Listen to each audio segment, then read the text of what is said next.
আমার ভিডিও তো তোমরা সবাই কেমন আছো? আশা করি সকল ভালো আছে আর আমিও খুব ভালো আছি। তো নতুন একটা ভিডিওতে সবাইকে ওয়েলকাম। তো ভিডিওটা ভালো লাগলে অবশ্যই সবাই লাইক এবং শেয়ার করে দিও এবং পাশে থেকো। তো দেখো আমি পুরো রেডি হয়ে গেছি, আজকে যাব বাড়িতে। মা বাড়িতে এসেছি জন্মাষ্টমী উপলক্ষে। এখন বাড়িতে যাবো আজকে দাদার সঙ্গে, কারণ মা চলে গেছে। এখন বাবু, আমি আর আমার দাদা বাড়িতে যাবো। তো ভিডিওটা দেখতে থাকো। তো তারপর দেখো বেরিয়ে পড়েছি মামা বাড়ি থেকে, বাবু, আমি, দাদা। তো দাদা বাবুকে কোলে নিয়েছে, ব্যাগও নিয়েছে সঙ্গে। চেয়েছি দেবে না, সব কিছুই নেবে একা। আর আমি এইদিকে খালি হাতে যাচ্ছি। এটাই হয়তো দাদা থাকার একটা সুবিধা। তারপর মামার দোকানে এসে বাবু একটু মামার দোকানে ঢুকেছে, সব কিছু দেখছে। এটা আমার ছোটো মামার দোকান।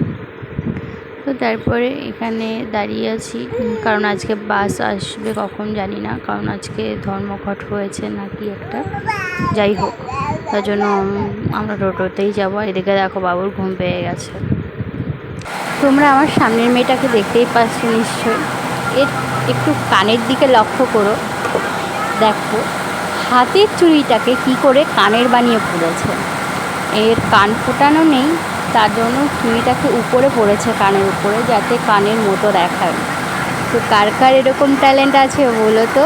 সত্যি এখনকার জেনারেশনের বাচ্চাগুলোর না মানে অতিরিক্ত ট্যালেন্ট, যেগুলো আমরা স্বপ্নেও কল্পনায়ও ভাবতে পারি না। তারপর এদিকে দাদাকে একটু খাইয়ে দিচ্ছে বাবুকে, দুধ ভরে দিয়েছিলাম বোতলে, সেটা বাবু বসে বসে খাচ্ছে মামার কোলে। কি মজা বাবুর, এখানে চুপ করে খাচ্ছে। তবে দেখতে দেখতে আমরা চলে এসেছি বাড়ির কাছে, তাই বাজারে একটু মলে ঢুকে নিয়েছি, কিছু একটু নিয়ে নিই বাড়ির জন্য। তাহলে সব কিছু কেনাকাটি করে আমি এখানে দুটো আইসক্রিম নিয়েছি, একটা দাদার একটা আমার, আমি কিছু নিয়েছি। তো আইসক্রিম খেতে খেতে বাড়ি যাব। তো বাড়িতেও চলে এসেছি, এসে দেখি দিদি বসে আছে, দিদি বাবুকে কোলে নিয়েছে।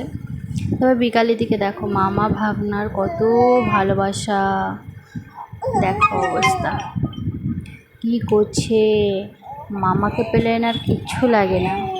মামা এসেছে মামা বাড়িতে, মামাকে নিয়ে এসেছে বড় বাবার বাড়ি থেকে, কী খুশি। এই চলতে থাকে সারাদিন, দেখো অবস্থা।